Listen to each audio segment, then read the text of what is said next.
All right, so here are the last three works of art that we didn't get to in class, although I did want to say a little bit more about bark cloth or tapa just in general. So this image right here is of the Te Papa Museum in Wellington, New Zealand, and I'm just showing it to you because my family and I went to New Zealand this summer and we visited Te Papa, and I was really excited to see just obviously being in New Zealand, it has an amazing collection of art from Oceania and the Pacific. So I wanted to show you some stuff I saw at the museum. So here is some tapa or bark cloth. This is not from Niue. This is from Papua New Guinea. Date on it is probably 1960s. Not necessarily sure who the artists are. But the thing that I found very interesting is that here you can see another piece of bark cloth or tapa, but this is by a contemporary artist. Her name is Brenda Casey, who is Indigenous Omie from Papua New Guinea, and from the same province where this bark cloth was, this tapa was made. So her work is called Wo Ohone, the ground-burrowing spider. As you can see, it looks like a very stylized spider. And I just thought it was something to see that Indigenous artists of the Pacific are still making work making art using the same techniques and materials that we see in through centuries of artwork in the region, but doing like a very modern, contemporary look, but with the techniques of bark cloth making. The other piece I wanted to show you is this work, which is by the artist John Pule, who is also an Indigenous artist, and he is Niuean. So Niue is where this Hiapo Tapa is from. And he's actually sort of has been loosely inspired by that very Niuean tapa cloth. You can see that he has included some naturalistic plant motifs alongside with abstract motifs here and figural motifs, which, as we learned, is distinct for Niuean tapa cloth. And what he's done in this is he's put in some narratives of migration and the impact of Christian missionaries on Niue in this play on tapa. This actually isn't bark cloth. This is oil on canvas. And the work is titled Episode AA 940035, Tukulagi Haku. Anyway, I just wanted to show you some of that work that I've seen that I thought was really interesting, just to know that, again, when we talk about Indigenous art, it's not like dead art. It's not something that, and it's not art made by an extinct people. Indigenous artists and Indigenous are still working. Indigenous people are still living. They have made vast contributions to the world, despite what you may read in the newspaper. And we need to sort of understand them in a historical context and understand this work as the product of living people and living cultures. And I think that's really something I want to impress upon you. All right, let's move on to the last three works of art. All right, so here is our staff god from Rarotonga in the Cook Islands. The Cook Islands are right here. Now, the Cook Islands were settled in about 800 to 100 CE, 800 to 1000 CE. While Europeans came late in the 18th century, a missionary center was set up on Rarotonga in the early 19th century, and now the Cook Islands are administered by New Zealand, by the country of New Zealand. So let's take a look at our staff god. I first want you to get a sense of the size of this. This is 4 meters long, so that's approximately, it's over 12 feet, so like almost 13, about 13 feet long. So this is really big. You have to understand that about this image. It's hard to understand how big this work of art is. The staff god is a deity. The deity itself, it's a representation of the god, he's called it's an image of the god, a god stick. And you have to think that the staff runs through here. It is made of wood. And you see the head of the god here. He has a feathered earring, as you can see. Men would have carved this statue part, this long, elongated staff statue of the god. Now, what is this then? Oh, and one other thing. There also, so while the head of the god would be here, at the bottom there would have been a phallus. And by phallus, that's sort of the representative name of a penis. So it's like a phallus is like a penis plus the power that goes with the penis. Anyway, but there would have been a representation of a phallus at the bottom. It is no longer on this particular staff god, in part because missionaries who went to the Cook Islands destroyed most of the phalluses or any kind of sexual organs on the religious icons in the Cook Islands. So what this is wrapped in is a huge amount of tapa, of bark cloth.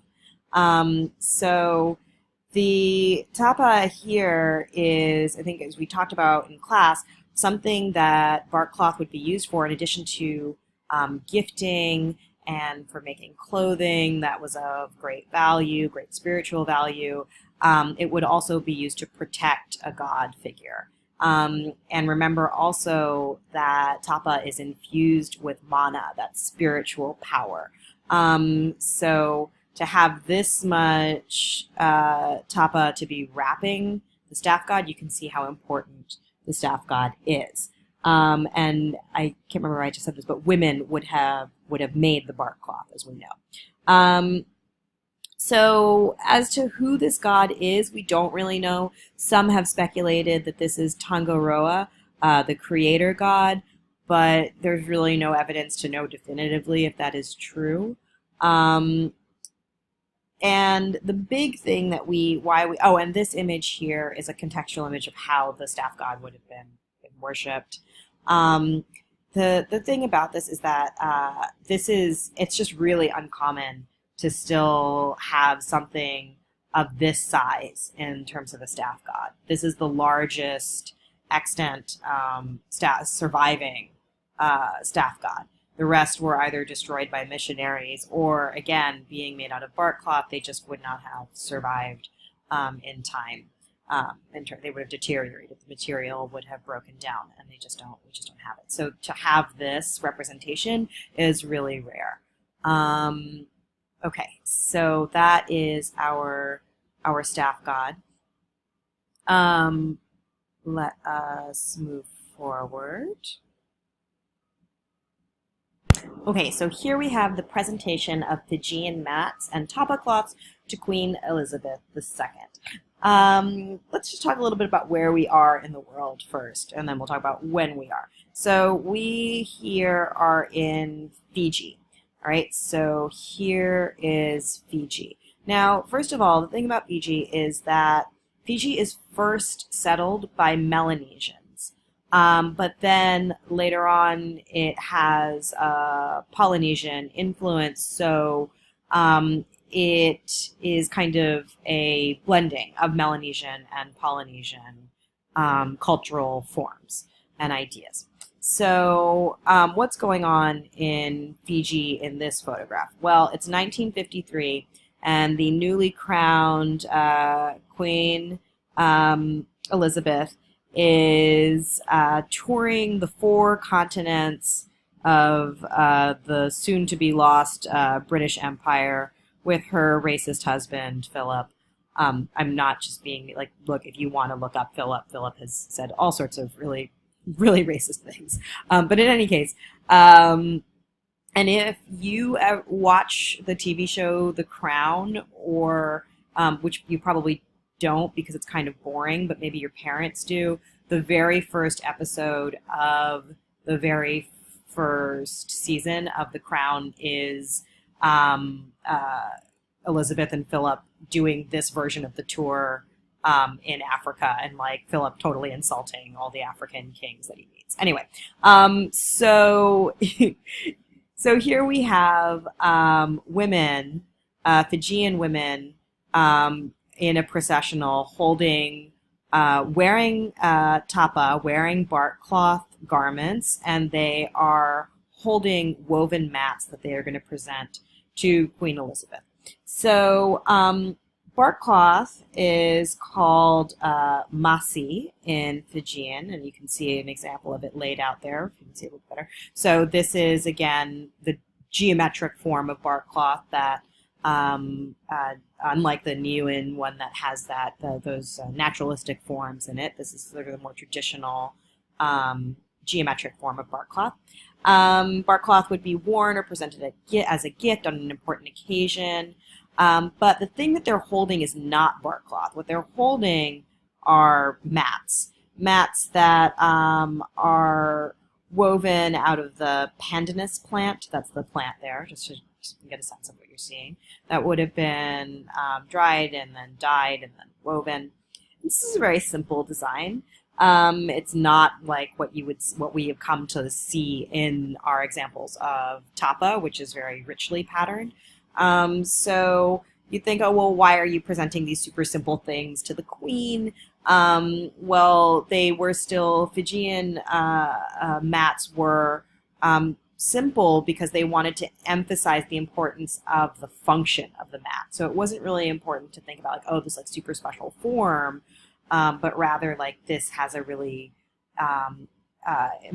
this is a functional thing that is used ritually and spiritual rituals for things like weddings and for funerals, things like that.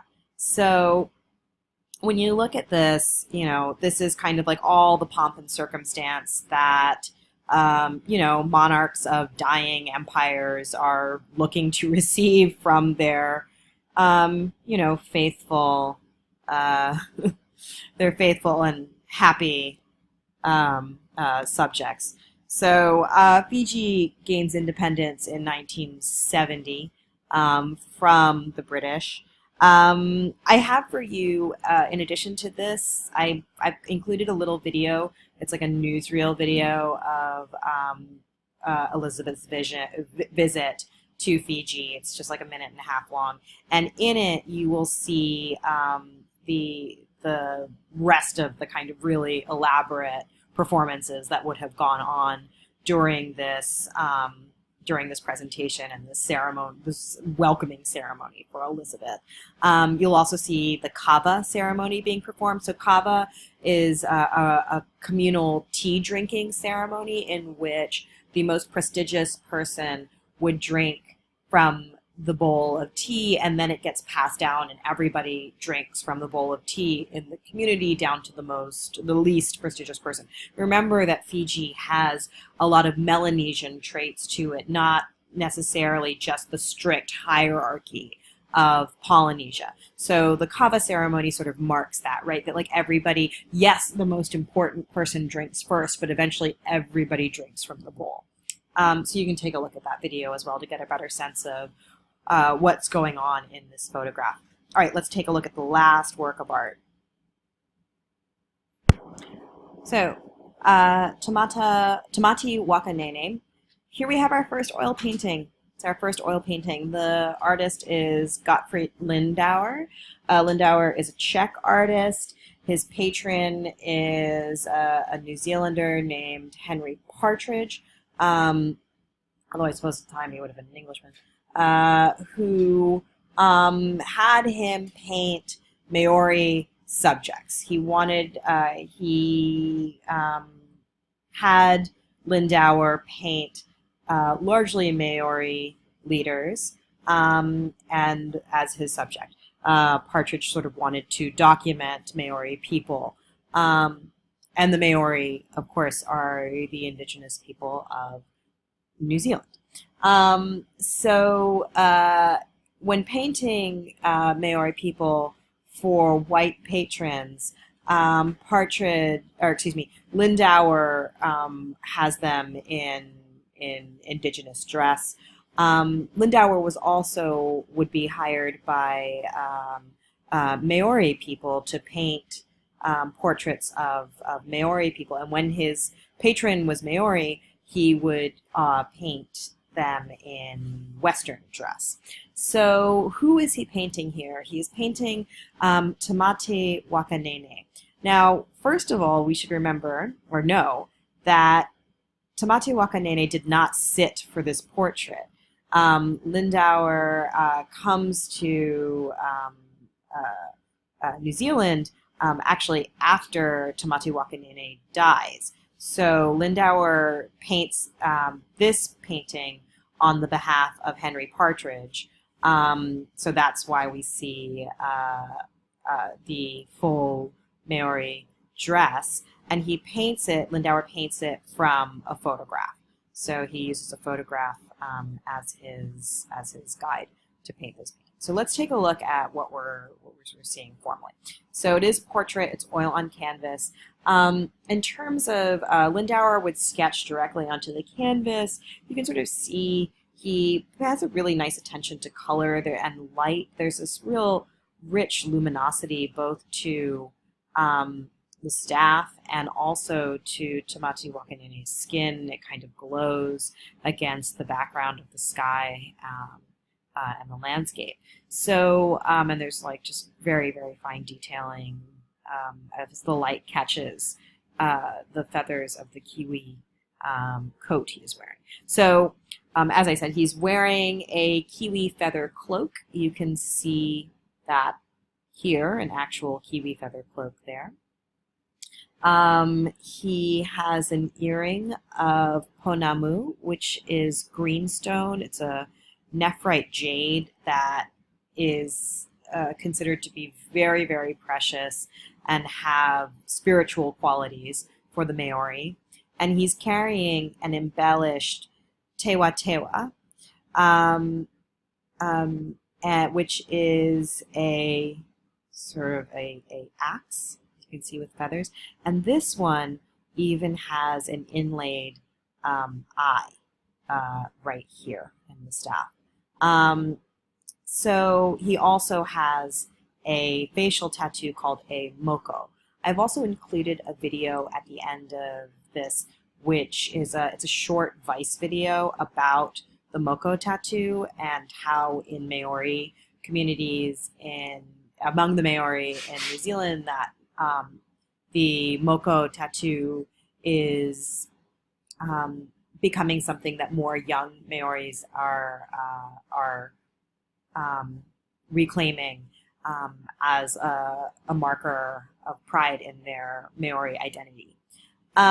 So this would be portraits like this, Maori portraits like this would have been, they're called teongo tuku ihu, which means treasures passed down from the ancestors.